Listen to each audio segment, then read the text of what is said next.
সুফি সফরে আপনাকে স্বাগতম।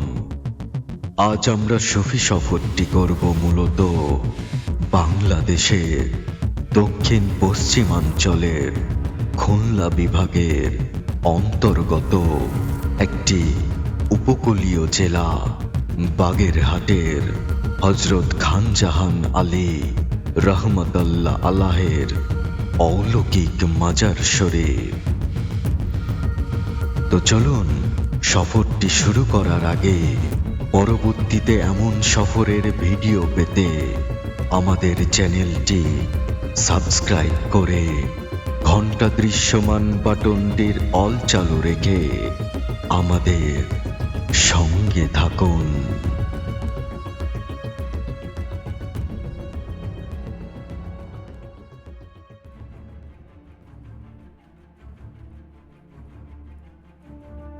হযরত খানজাহান আলী রহমতুল্লাহ আলাহে ছিলেন 1500 শতাব্দীর একজন প্রখ্যাত সুফি সাধক, সমাজ সংস্কারক এবং বীর যোদ্ধা। ধারণা করা হয় তিনি তুরস্ক বা আফগানিস্তান থেকে এই উপমহাদেশে ইসলাম প্রচারের উদ্দেশ্যে এসেছিলেন।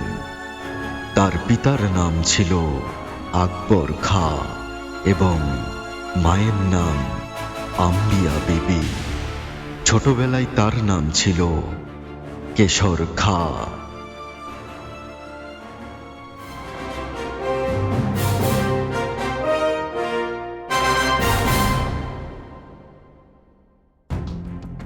তিনি বাগেরহাট অঞ্চলে খলিফাবাদ নামে একটি সমৃদ্ধ ও আদর্শ ইসলামী রাজ্য প্রতিষ্ঠা করেন। তিনি একাধারে এই রাজ্যের শাসক এবং আধ্যাত্মিক গুরু ছিলেন। জনশ্রুতি আছে যে তিনি অত্র অঞ্চলে 360টি মসজিদ এবং 360টি দিঘি খনন করেছিলেন। তার অমর সৃষ্টিগুলোর মধ্যে বাগেরহাটের 60 গম্বুজ মসজিদ অন্যতম। তিনি জৌনপুরের সুলতান ইব্রাহিম শারকির প্রধান সেনাপতি ছিলেন। পরে আধ্যাত্মিক টানে ওস্তাদ নূর কুতুবুল আলমের নির্দেশে বাংলায় আসেন এবং ইসলাম প্রচারে নিজেকে উৎসর্গ করেন।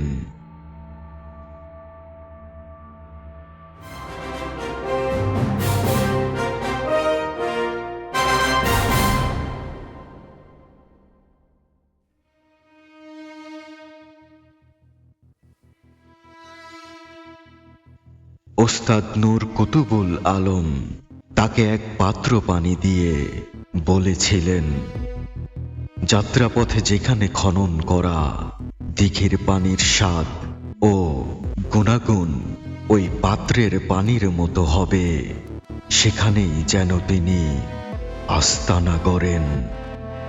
বাগেরহাটে এসে তিনি এই পানির মিল পান এবং সেখানেই থিতু হন।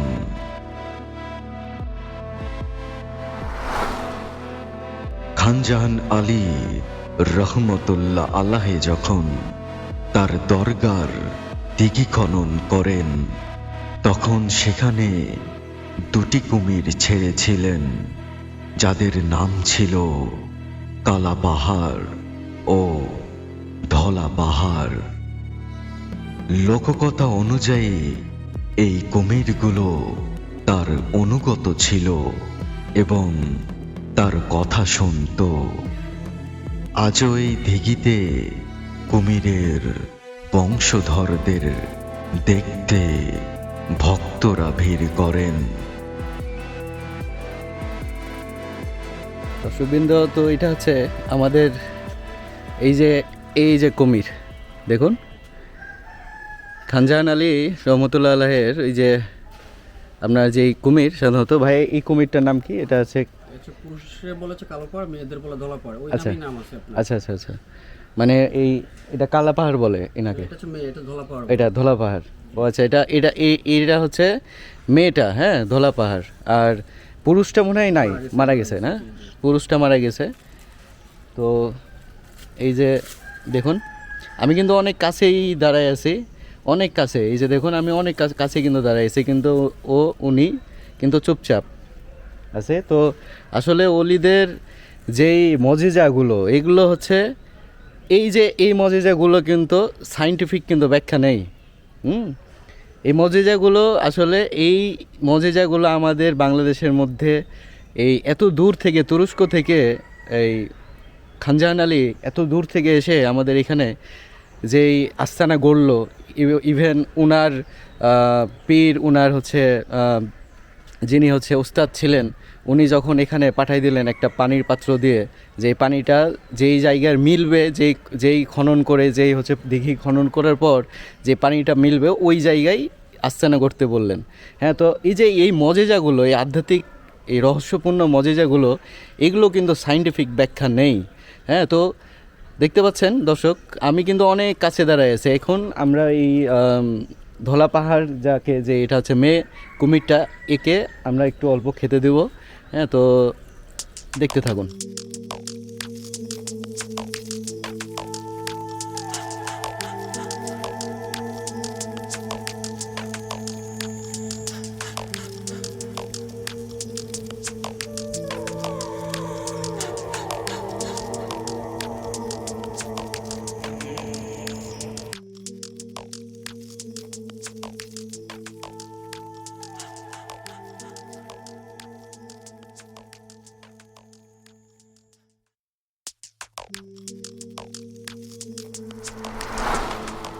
বাগেরহাটের দিকেগুলো এতই বিশাল যে স্থানীয়রা বিশ্বাস করেন এগুলো সাধারণ মানুষের পক্ষে রাতারাতি খনন করা সম্ভব ছিল না। ভক্তদের মতে তার আধ্যাত্মিক ক্ষমতার বলে, জিন বা অলৌকিক শক্তির সাহায্যে এক রাতেই অনেক দিঘি খনন করা হয়েছিল।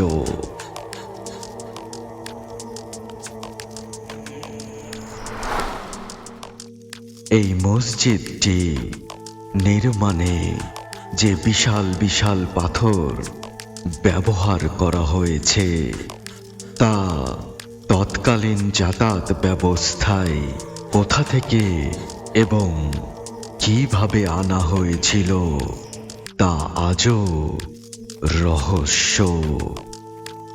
অনেকে মনে করেন তার কেরামতির কারণেই এই অসাধ্য সাধন সম্ভব হয়েছিল।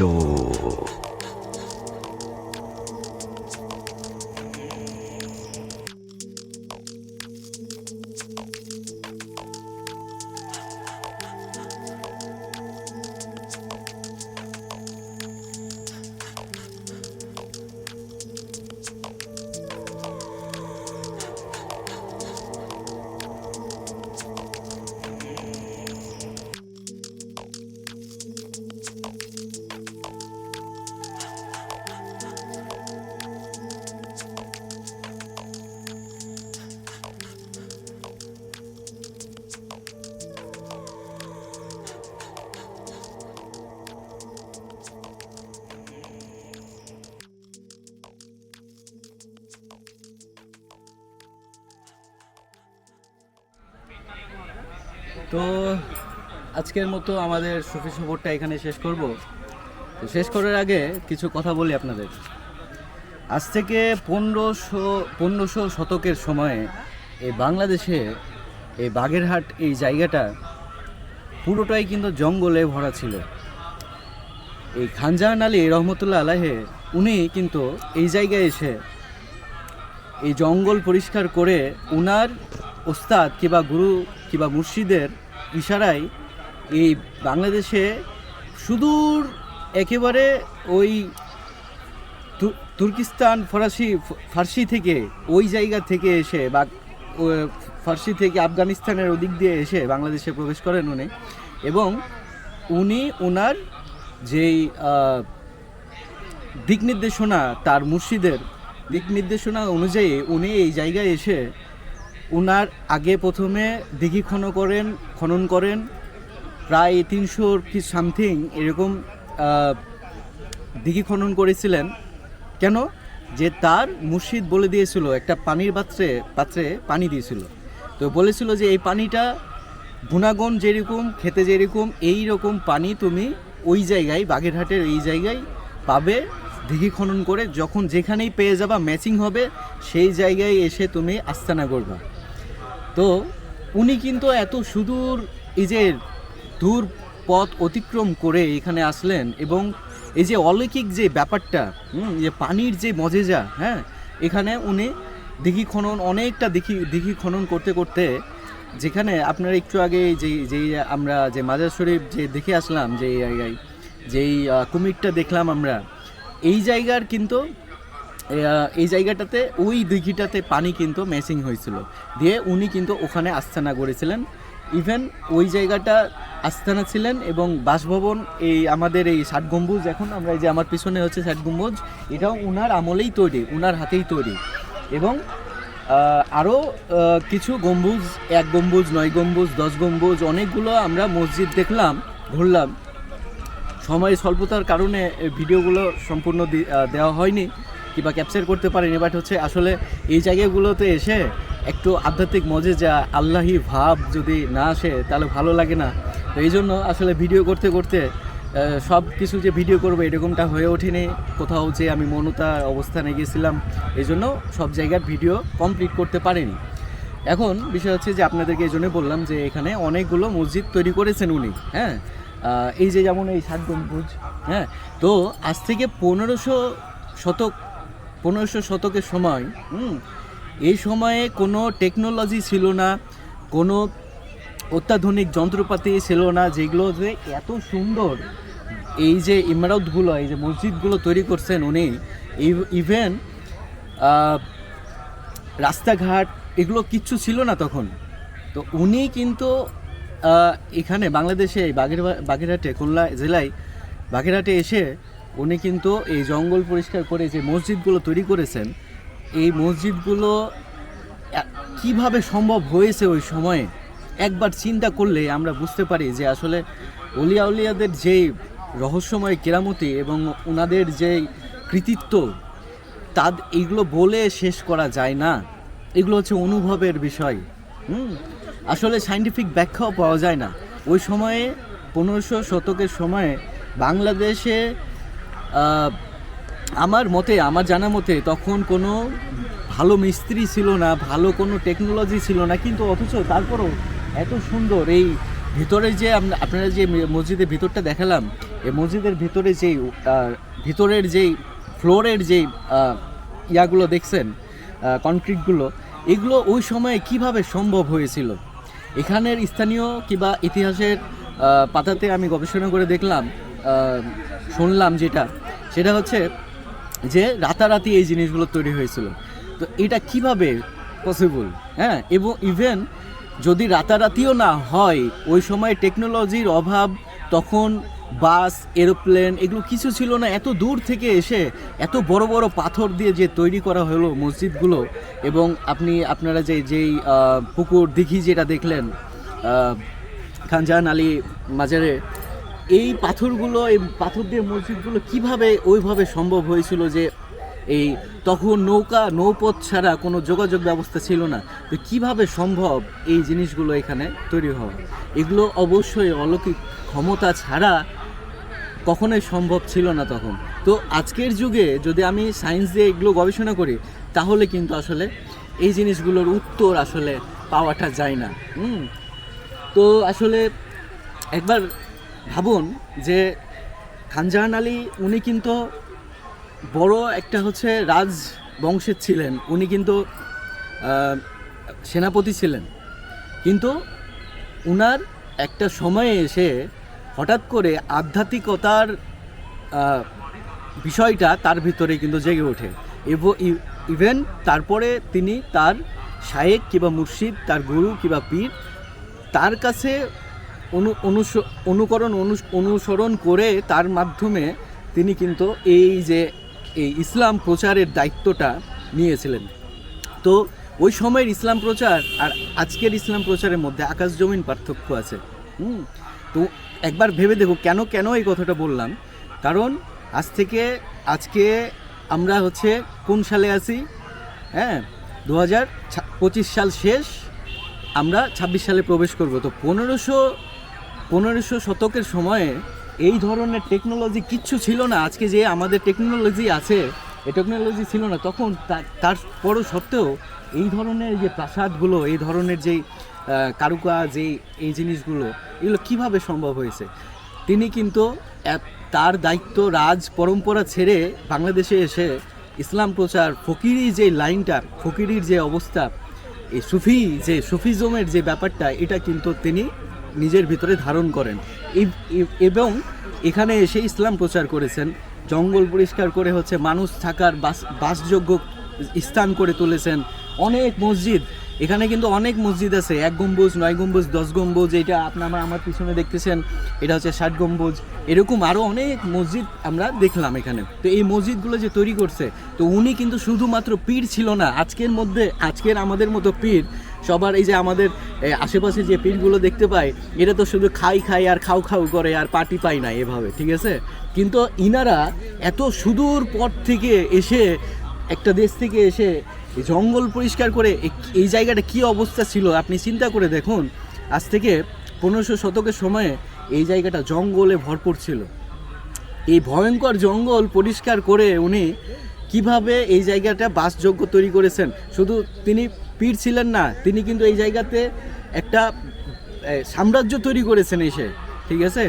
এখানকার রাস্তাঘাট তৈরি করেছেন। আপনি রাস্তাঘাটগুলো দেখলে দেখবেন যে এখানে এসে রাস্তাঘাটগুলো সেই আমলে কত সুন্দর করে তৈরি করছে। আর আজকের আমলে আমাদের রাস্তাঘাটগুলো কিভাবে তৈরি হয়, মসজিদগুলো কিভাবে তৈরি হয়। তাহলে বুঝুন, তিনি কিন্তু শুধু পীর ছিলেন না, তিনি কিন্তু বিশাল বড় নেতাও ছিলেন এখানে, এবং সঠিক নেতা ছিলেন। আমাদের মতো আজকের সময়ের মতো নেতা ছিলেন না উনি, যে খাও এটা না। তিনি আজকের নেতারা কি করে, আজকের পীররা কি করে, আজকের মাওলানারা, আমরা যারা ধর্ম প্রচার করতেছি তারা কি করি? তারা এসি মসজিদ না হলে যায় না, গাড়ি না হলে যায় না। আমরা এসি, আমাদের হচ্ছে দলীয় যেই স্থানগুলো থাকে, এসি না হলে যায় না, পরিষ্কার পরিচ্ছন্ন না হলে যায় না, কোরমা পোলাও না হলে যায় না, ঠিক আছে? কিন্তু উনারা দেখেন কত বড় মাপের ওলি ছিলেন উনারা হচ্ছে রাজপ্রাসাদ ছেড়ে দিয়ে জঙ্গলে এসে তারা মানুষ বাসযোগ্য স্থান তৈরি করেছেন। তাহলে তাদের কৃতিত্বটা কত লেভেলে, হাই লেভেলে, আমরা অনুধাবনই করতে পারবো না। আজকের মুসলমান, আজকের পীর, আজকের নেতা, আজকের হচ্ছে আমরা ইসলাম প্রচারকদের মধ্যে আকাশ জমিন পার্থক্য আগের ইসলাম প্রচারকদের। তো যাই হোক, আর কথা বাড়াবো না, অনেকক্ষণ থেকে আমাদের সাথে আছেন। তো আজকের যে সুফি ব্লগটা হয়েছে কেমন লাগলো অবশ্যই কমেন্ট বক্সে জানাবেন। আর এরকম সুফি ব্লগ পরবর্তীতে পাওয়ার জন্য আমাদের সঙ্গে থাকবেন, এবং আমাদের যারা এখনও চ্যানেলটিকে সাবস্ক্রাইব করেনি অবশ্যই সাবস্ক্রাইব করে আমাদের সঙ্গে থাকবেন। এবং আপনারা জানেন ইতিমধ্যে আমার এই চ্যানেলটা জিকির এবং বিভিন্ন মুরাকাবা, ধ্যান, মেডিটেশনের হচ্ছে আমার এই চ্যানেলটা। তো আপনারা সাপোর্ট করবেন, যারা এখনও সাবস্ক্রাইব করেননি অবশ্যই সাপোর্ট করবেন, সাবস্ক্রাইব করে আমাদের সাথে থাকবেন। এবং বেশি বেশি করে এই যে বাংলাদেশের উলিয়াদের যেই এই সুফি সফরের যে আমি যে প্লে লিস্টটা, যে প্লে ট্র্যাকগুলো আপনাদের জন্য আমার এই চ্যানেলে সাজাইছি, এটা আপনারা বিশেষ করে আপনারা শেয়ার করার চেষ্টা করবেন। এবং আজকের এই ব্লগ থেকে একটু শিক্ষা নেবেন, ইসলামটা আসলে কোথায়, ইসলামটা আসলে কি, সুফিবাদ আসলে কি, এই জিনিসগুলো গভীরভাবে অনুধাবন করার চেষ্টা করুন। তাহলেই কিন্তু বুঝতে পারবেন আমরা কোন জায়গায়, কোন স্তরে আছি। তো ভালো থাকবেন, সুস্থ থাকবেন, আমাদের জন্য দোয়া রাখবেন, আপনাদের জন্য দোয়া থাকলো। আল্লাহ হাফেজ।